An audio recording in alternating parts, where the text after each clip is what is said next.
ஆண்டவராய் இயேசு கிறிஸ்துவின் நாமத்தில் அன்பின் வாழ்த்துக்கள். டிசம்பர் உடனே நமக்கு ஞாபகம் வருவது நம்முடைய ஆண்டவராய் இயேசு கிறிஸ்துவினுடைய அற்புதமான பிறப்பு. இந்த மாதம் முழுவதும் நம்முடைய கர்த்தரின் குணாதிசயங்கள், அதாவது யெகோவா, எலோகிம், எல்ஷடாய், இவைகள் எல்லாம் ஆண்டவரனுடைய குணாதிசயங்கள் என்று சொல்லி நாம் வேதத்தில் வாசிக்கிறோம். கர்த்தரின் நாமம் யெகோவா, அதற்குள் இருக்கும் குணாதிசயங்கள் அன்புள்ளவர், இரக்கமுள்ளவர், அதிசயமானவர், இப்படி பல பெயர்கள் இருக்கிறது. இவைகளை இந்த மாதம் முழுவதும் தியானிக்கப் போகிறோம். கிறிஸ்து என்னவாக, எப்படிப்பட்ட குணாதிசயங்களோடு பழைய ஏற்பாட்டிலே காணப்படுகிறார் என்கிறதான காரியங்களை தியானிப்பதன் மூலமாக இந்த வருடம் மகிழ்ச்சியாக கிறிஸ்துவனுடைய குணாதிசயங்களை அறிக்கை செய்து கொண்டாடுகிற கிறிஸ்மஸாக இருக்கட்டும் என்று சொல்லி உங்கள் அனைவருக்கும் எங்களுடைய அன்பின் நல்வாழ்த்துக்களை, கிறிஸ்மஸ் வாழ்த்துக்களை மகிழ்ச்சியோடு தெரிவித்துக் கொள்கிறோம். வாருங்கள், டிசம்பர் முழுவதும் கிறிஸ்துவின் குணாதிசயங்களை தியானிக்க உங்களை அன்போடு அழைக்கிறோம்.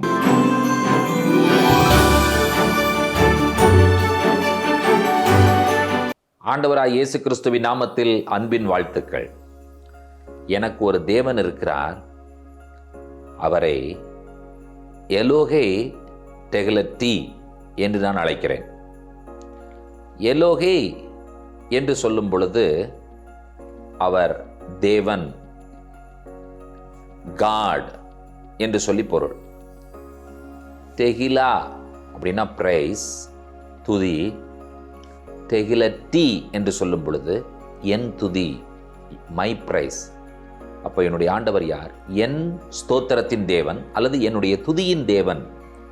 அதைத்தான் எலோகே டெகலட்டி என்று சொல்லி சொல்லுகிறோம்.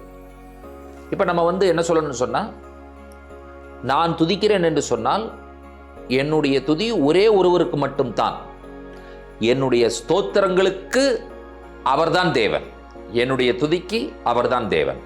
எலோகே டெகலட்டி 109ஆம் சங்கீதத்தினுடைய 1வது வசனத்தில் சங்கீதக்காரன் சொல்லுவதை கவனியுங்கள். நான் துதிக்கும் தேவனே மௌனமாயிராதேயும். தாவீது தன்னுடைய எதிரிகளால் சூழப்பட்டிருந்த பொழுது, என்னுடைய ஸ்தோத்திரத்தின் தேவனே, நான் எதிரிகளால் சூழப்பட்டிருக்கும் பொழுது நீ மௌனமாயிராதேயும். அப்போ நான் உம்மை ஒருவரை மட்டும்தான் ஸ்தோத்தரித்துக் கொண்டிருக்கிறேன், துதித்துக் கொண்டிருக்கிறேன். அவ்வளோ உரிமை பார்த்தீங்களா? நம்முடைய வாழ்க்கையில அவருக்கு மட்டும்தான் இடம் இருக்கிறது, அவரை மட்டும்தான் ஸ்தோத்தரிக்கிறோம், அவரை மட்டும்தான் துதிக்கிறோம் என்று சொல்லும் பொழுது நாம் அவரிடத்துல சகல உரிமையோடும் நாம் கேட்க முடியும்.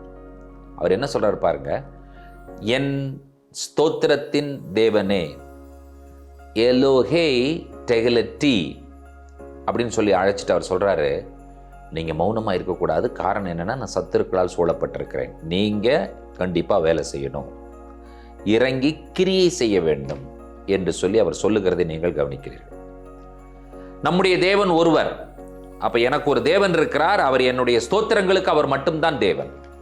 என்னுடைய துதிக்கும், என்னுடைய ஆராதனைக்கும், என்னுடைய வழிபாட்டிற்கும் அவர் ஒருவர் தேவனாய் அவர் இருக்கிறார். அப்படிப்பட்ட அற்புதமான ஒரு தேவனை நீங்களும் நானும் ஆராதிக்கிறோம். என்னுடைய வாழ்க்கையும், என்னுடைய செயலும், என்னுடைய கிரியைகளும் அவரில் காணப்படுகிறது. என்னுடைய ஆராதனையினுடைய மையமே அவர்தான் என்பதை தெள்ளத் தெளிவாக அவர் நமக்கு சொல்லுகிற ஒரு விஷயம்தான் எலோகே டெகலட்டி என்பதாகும். கர்த்தர் ஆராதனைக்கு பாத்திரர். அதில் யாருக்குமே மாற்று கருத்து இருக்காது, அதில் யாருக்குமே சந்தேகம் இருக்காது. என்னுடைய முழுமையான ஆராதனைக்கும் அவர் ஒருவரே தகுதி உள்ளவராய் அவர் இருக்கிறார். எலோகே டெகலட்டி, நம்முடைய ஸ்தோத்திரங்களுக்கும் ஆராதனைக்கும் பாத்திரராக இந்த உலகத்தில் ஒருவர் பிறந்திருக்கிறார். அவர்தான் இயேசு கிறிஸ்து. கவனியுங்கள், நம்ம எல்லாருக்கும் தெரிந்த ஒரு செய்தி. இயேசு பெத்லகேமிலே பிறந்திருக்கிறார். அவரை பார்ப்பதற்கு கிழக்கிலிருந்து சாஸ்திரிகள் வருகிறார்கள், வான சாஸ்திரிகள். கிழக்கிலே அவருடைய நட்சத்திரத்தை கண்டு பணிந்து கொள்ள வந்தோம். ஏரோதனுடைய அரண்மனைக்கு போய்விட்டார்கள்.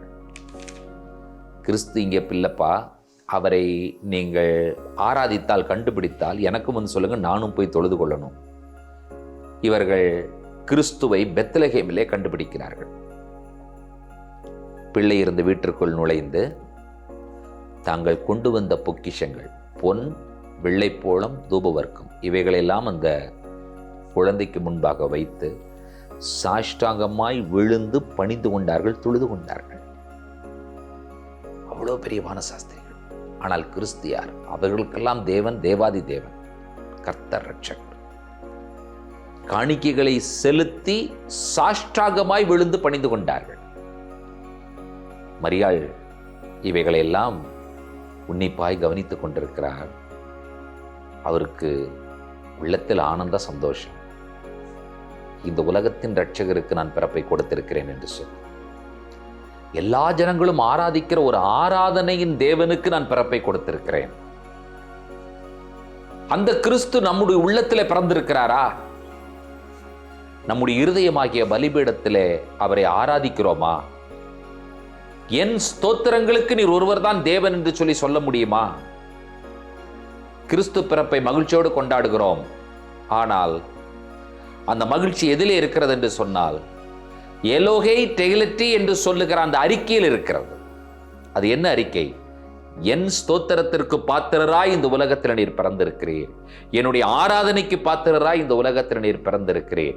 என்னுடைய வழிபாட்டிற்கும் தொழுகைக்கும் பாத்திரராய் இந்த உலகத்தில் நீர் பிறந்திருக்கிறீர். உம்மை சாஷ்டாங்கமாய் விழுந்து நான் பணிந்து கொள்ளுகிறேன், நான் தொழுது கொள்கிறேன் ஆண்டவரே.